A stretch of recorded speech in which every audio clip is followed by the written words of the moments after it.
aplicação, como o Daniel comentou, de uso real do Node.js no Brasil, na Copa do Mundo e nas eleições.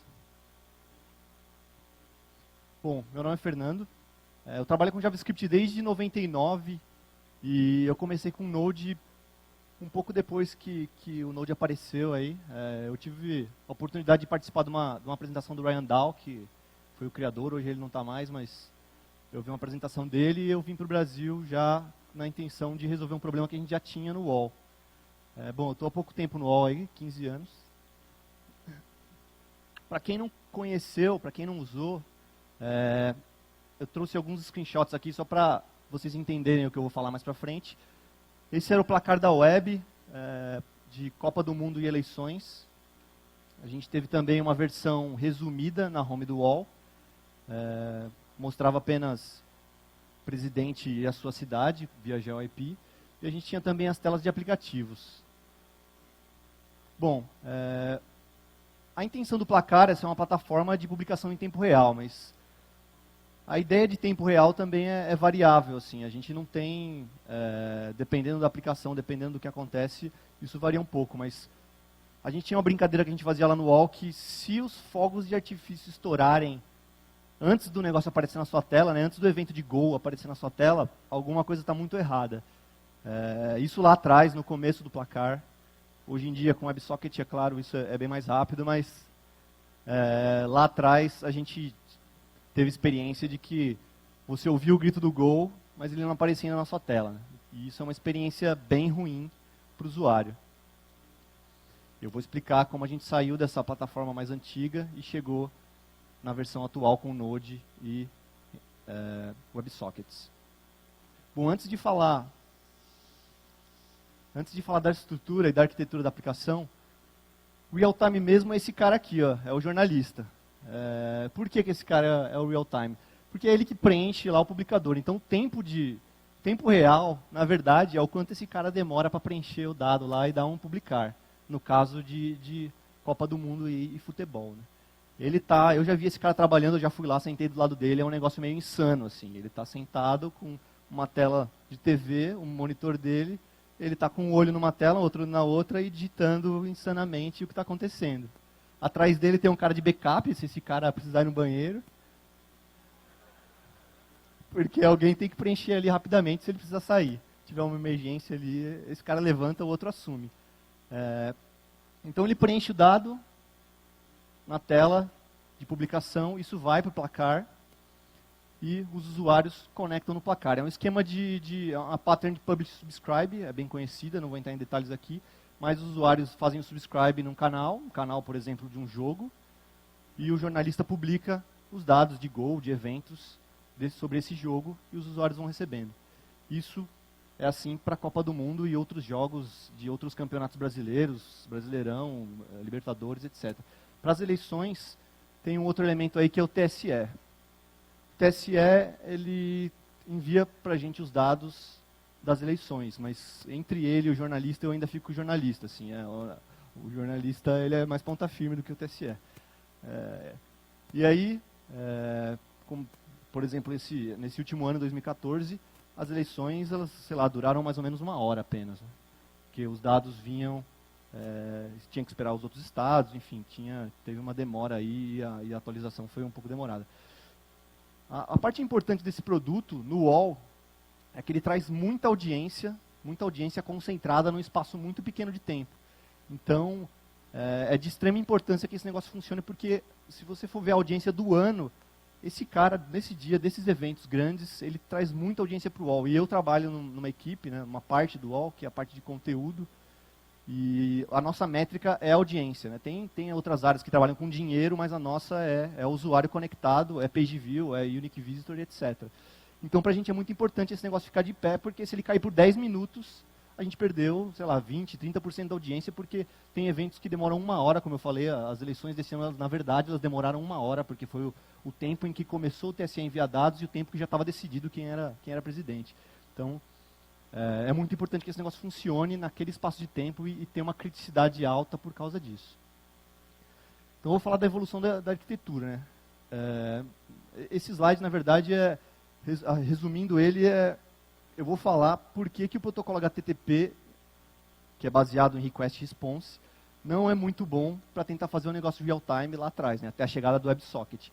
Todos os problemas que a gente encontrou aí, porque não tinha opção antes. A gente tinha que fazer lá um Ajax, tinha que fazer um request de JSON em JavaScript para tentar fazer o negócio funcionar em tempo real, mas que não era muito tempo real.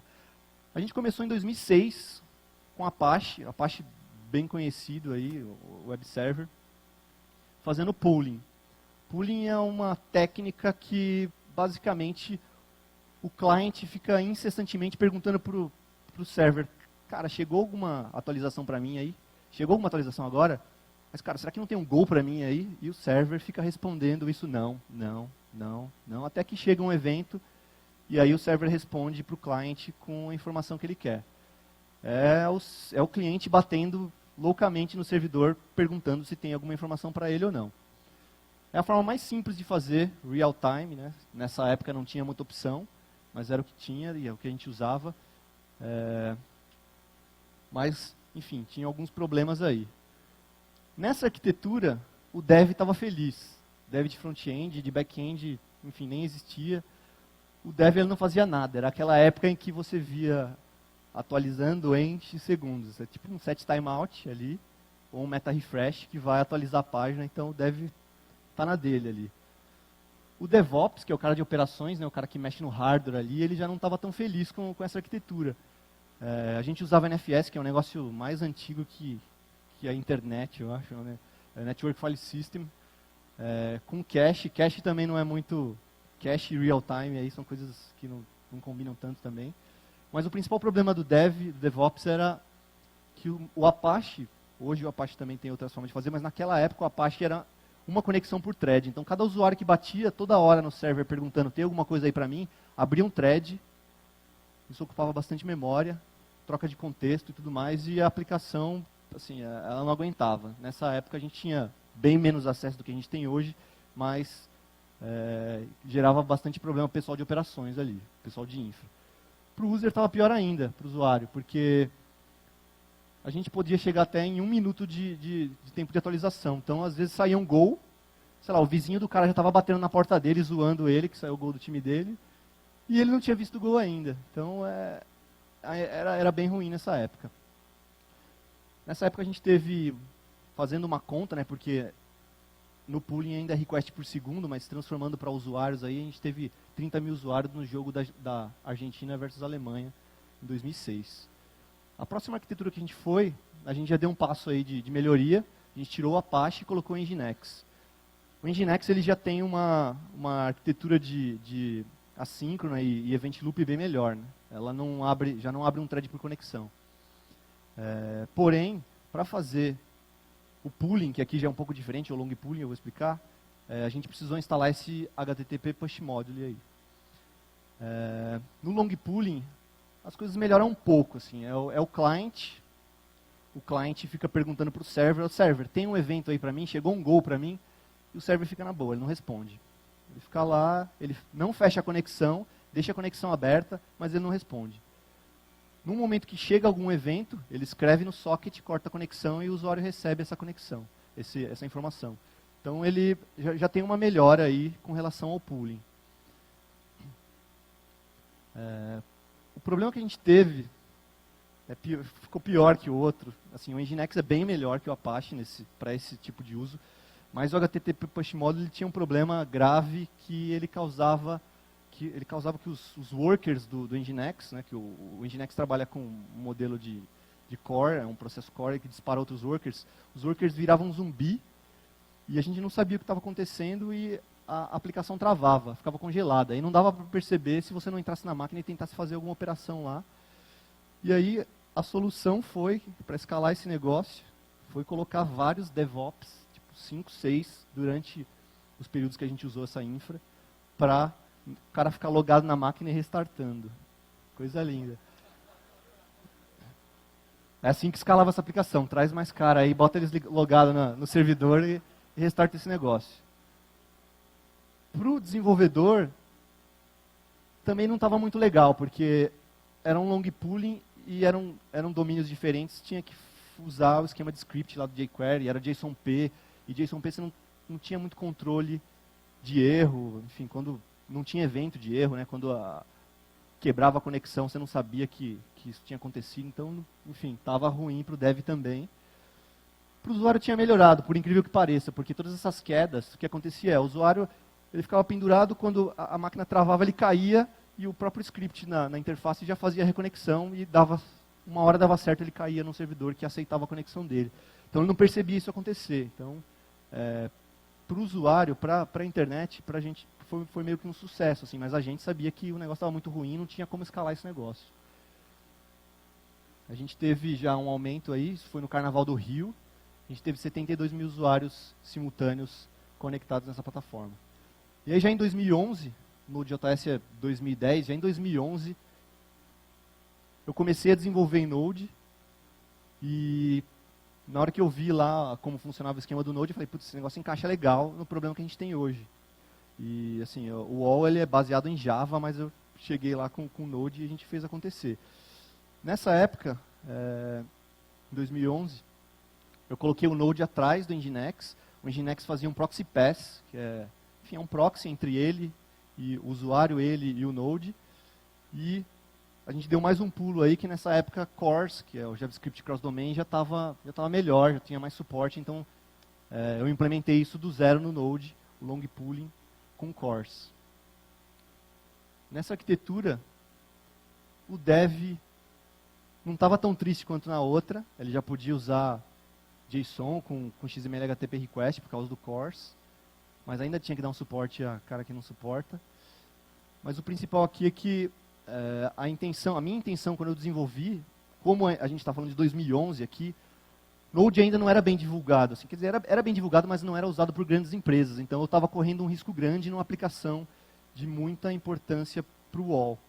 Então eu decidi fazer tudo do zero, usando só o core do Node. Se não estava no core, eu não usava. Já existia NPM, já existia alguns módulos mais conhecidos, mas eu preferi fazer na mão. Eu desenvolvi toda a parte de long pooling, toda a parte de conexão do zero, por questões de manter controle do código e não correr tanto risco de usar um código que eu não conheço. Hoje em dia, enfim, tem vários módulos já bem divulgados e todo mundo usa, é mais tranquilo. Mas nessa época eu preferi fazer assim. Então o DevOps, por conta de ter o Nginx na frente, gerou um outro problema. A gente usava o dobro de sockets, porque abria um socket com o usuário e dentro da aplicação abria um socket do Nginx para o Node. Então duplicou o uso de memória. Mesmo problema, sim. Aí, para escalar essa aplicação, era colocar mais e mais máquinas e também chega uma hora que não dá. Para o usuário continuava bem, até deu uma melhorada por causa do Nginx, por causa do CORS e tudo mais. O tempo de update dele passou para mais ou menos 1 segundo.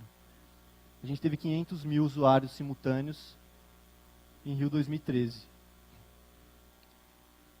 Aí agora, que foi no começo do ano de 2013. Aqui, no final de 2013, que entrou a arquitetura atual. Essa arquitetura que hoje atendeu a Copa do Mundo do ano passado e atendeu as eleições. A ideia dessa arquitetura era tirar o Nginx. O Nginx é legal, tal, muito bom. O problema da outra arquitetura, na verdade, era o HTTP Push Module, mas a gente queria tirar ele porque ele abria mais um socket extra por usuário e isso duplicava a quantidade de RAM que a gente usava.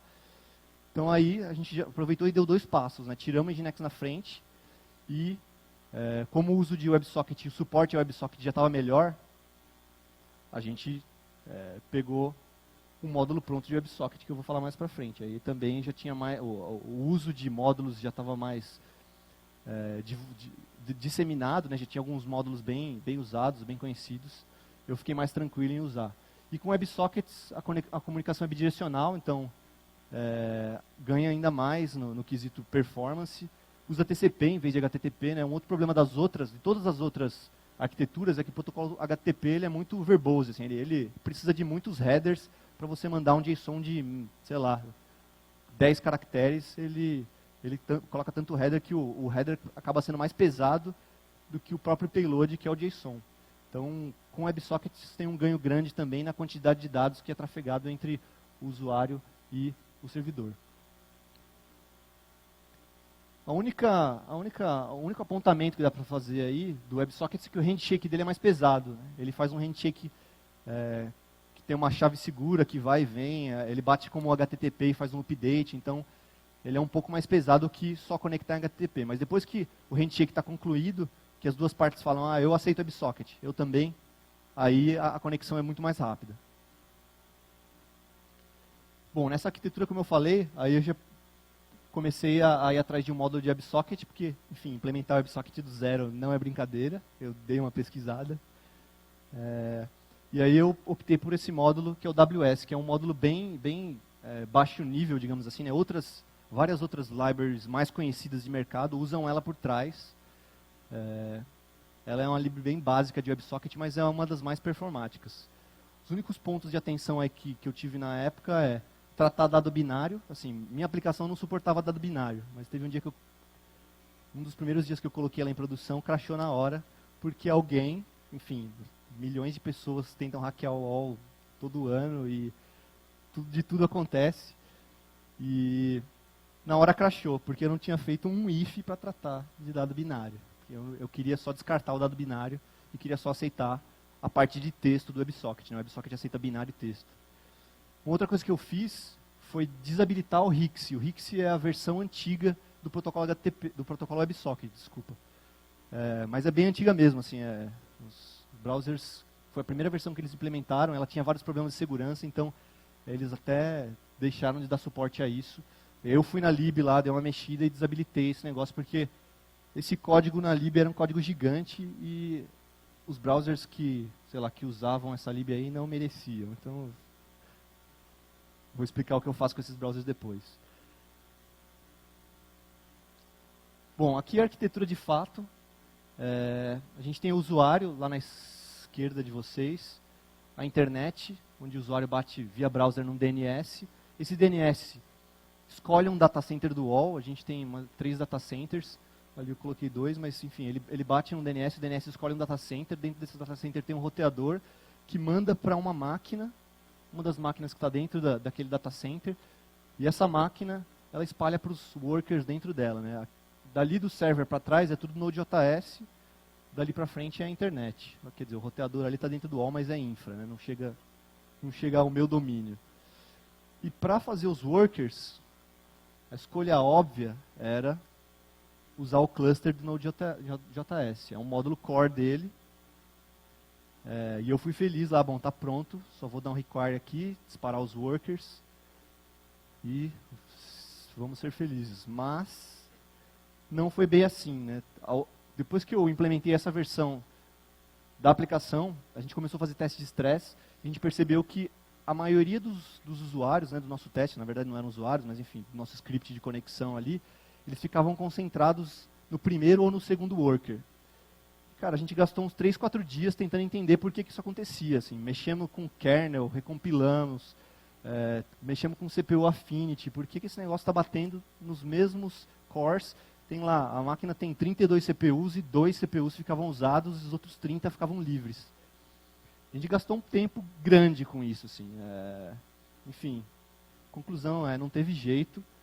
E aí, recentemente, o pessoal do Node, o Ben, que é um dos principais desenvolvedores, ele chega nessa mesma conclusão. Assim, o esquema de balancing do Node, que na verdade não é nenhum, né, ele deixava, nas versões mais antigas, no Node 0.12 isso já está modificado, ele deixava o sistema operacional decidir isso pelo Node e isso não dava certo. Mesmo se você sentasse o dedo na máquina, botasse tudo que você podia lá de conexões, mesmo assim, ela não mandava para os outros workers. Era estranho.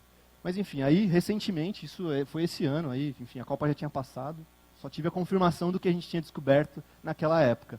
Esse negócio não funcionava e os caras implementaram de uma outra forma. Mas a gente precisava naquela época, né? Final de 2013, né, a gente estava fazendo para rodar isso em 2014, a gente precisava de qualquer forma resolver esse problema. E aí o que a gente fez? A gente colocou um IP tables na frente do Node.js.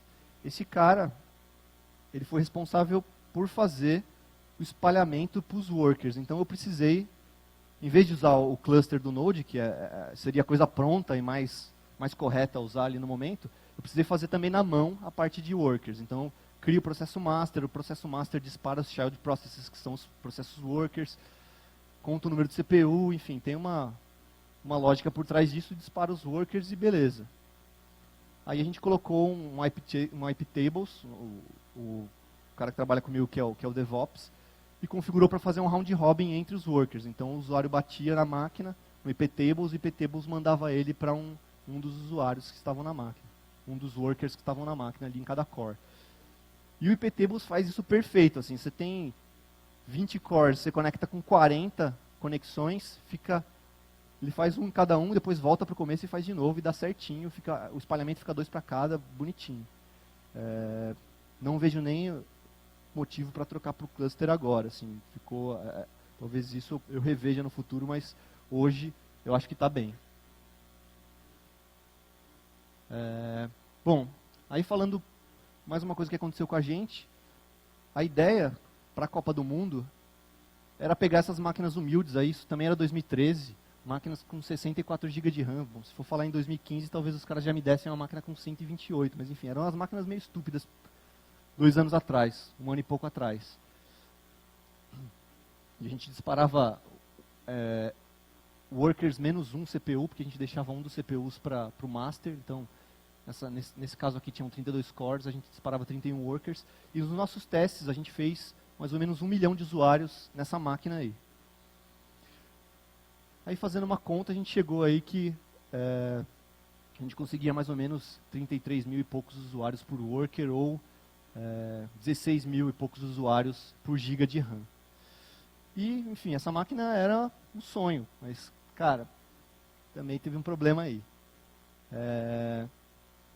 Uma coisa que a gente demorou também, foi uns 2, 3 dias para descobrir o que era. A gente subiu essa máquina, subimos o Node lá, começamos a mandar pau nos testes, e a máquina tranquila, eu conectado também como usuário normal ali para ver o que estava acontecendo, e demorava 4, 5, 6 segundos para chegar a atualização. Pô, estou usando WebSocket, estou usando uma máquina desse tamanho.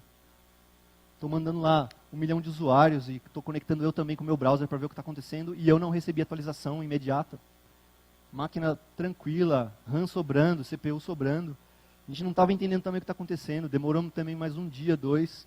Aí o cara de operações teve a grande ideia de fazer uma conta básica que a gente devia ter feito no começo. 1 milhão de usuários, vezes o tamanho do nosso payload, que era um JSON de alguns Ks, dava muito mais do que 1 gigabit por segundo, que era a placa de rede que a gente estava usando. E aí, o sistema operacional não dá nenhum erro, ele faz o correto, ele segura as conexões, enfileira, e no momento que chegar a sua vez, ele escreve no socket, beleza.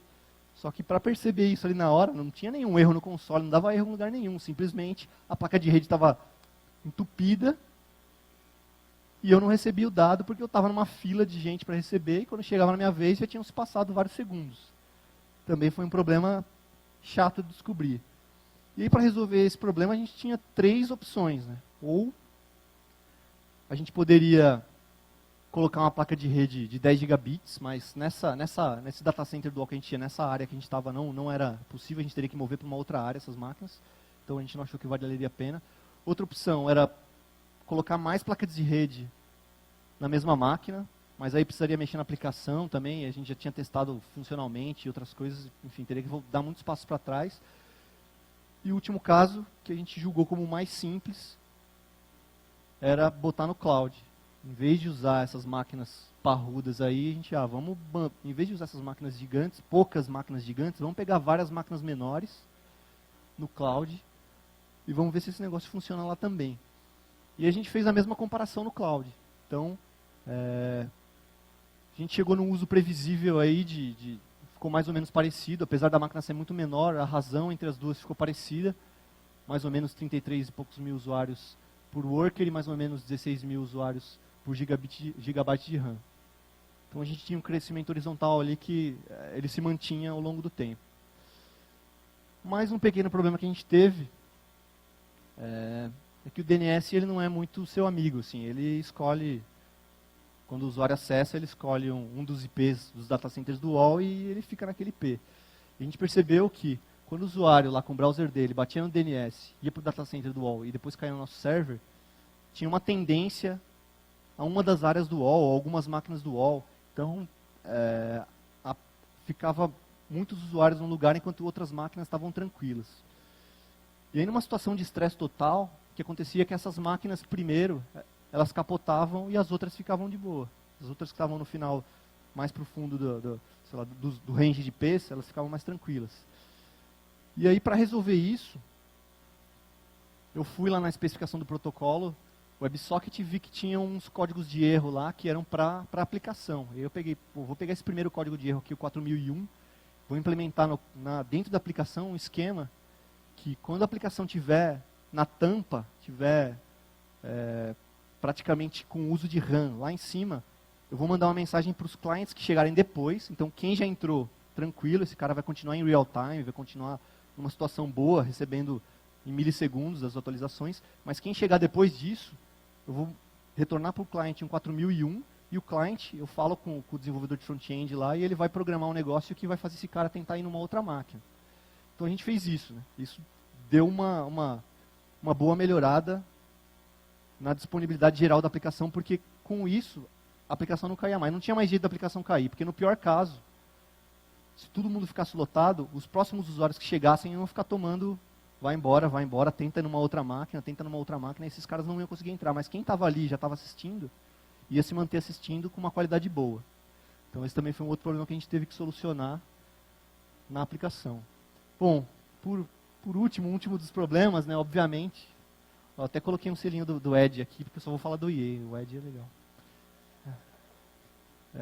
E inclusive IEs antigos, né, no IE 9 para baixo, não suporta WebSocket. E aí eu tinha feito lá um negócio bonito, Node.js com WebSocket, código controlado, lindo. Eu falei, eu vou ter que implementar o long pooling, que é aquele negócio que eu fiz há 3 anos atrás, que era um código que não é legal. Mesmo eu implementando ele hoje, ele é um código grande, assim, ele provavelmente até ficaria maior que o código de WebSocket. O código de long pooling ele tem vários ifs e vários elses, vários tratamentos de problemas. E eu não queria botar esse cara na aplicação que eu tinha hoje, porque ela estava bem estável lá, estava legal. Eu não queria correr o risco de colocar código ali e deixar o código complexo demais para, se der algum problema, eu demorar muito para corrigir. Então a solução que eu dei, e aí o dev já estava chorando nessa época, porque, enfim, teria que fazer um monte de outras coisas, foi colocar o pooling, que é o mais antigo de todos, para o IE. Então, toma, vai para o pior que tem. Parece que eu estava zoando, mas, enfim, tem uma justificativa. Assim, não, enfim, estava zoando também com esses caras, mas... esse código do pooling no Node.js, ele é bem simples. Eu contei as linhas, deu 46 linhas de código separadinhas, bonitinhas ali. Então esse é um do motivo para ter implementado o pooling para o IE. E também porque eu não deixei tão ruim como era, assim, não ficou 1 minuto como era aquela aplicação em Apache de antigamente. Eu fiz um pooling um pouco mais inteligente ali, ele pega um timestamp, vê se o cara tem a última versão. Se ele não tem, eu retorno um JSON em branco. E o cliente sabe que é em branco, então aquele vai e vem, o client server ele continua existindo, porque o básico do pooling é isso, né? É ficar perguntando para o server, mas fiz um negócio um pouco mais inteligente que não ficava mandando JSON toda hora inteiro para o cliente. Então a gente pôde abaixar bastante o tempo de pooling para 2 segundos. E aqui então os resultados, né, da Copa do Mundo. A gente teve 1.200.000 usuários no jogo da Argentina e da Suíça. E aí, esse jogo aqui...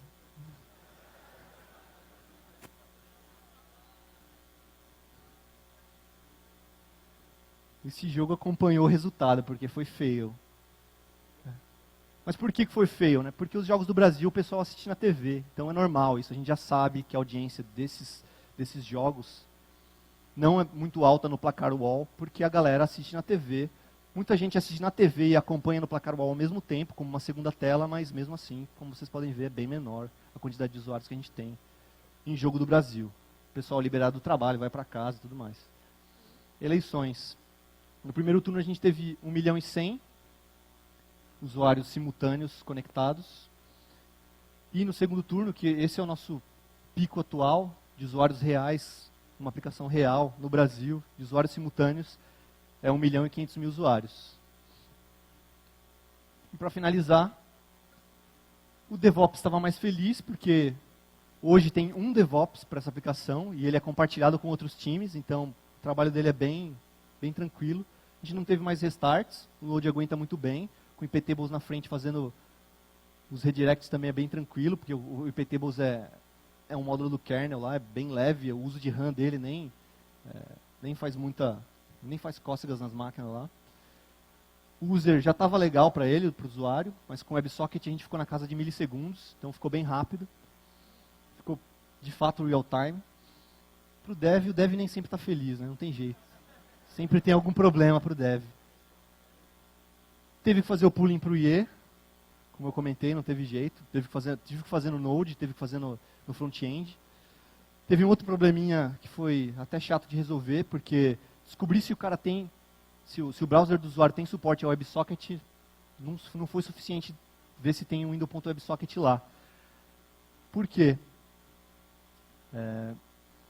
Muitas vezes o browser do cara tem o WebSocket.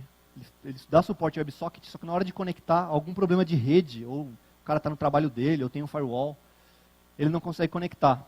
E aí, nesse caso, a gente também tem que fazer o fallback para o pooling. Então, o pooling serviu para as duas coisas. Então, o usuário que tenta usar o WebSocket, mas falha 1, 2, 3 vezes, a gente faz fallback para o pooling. E por isso a detecção, tem WebSocket? Tem, beleza, vai para o WebSocket. Não pode ser só isso. Precisa ser feito mais algumas outras coisas para descobrir se o cara consegue usar o WebSocket ou não.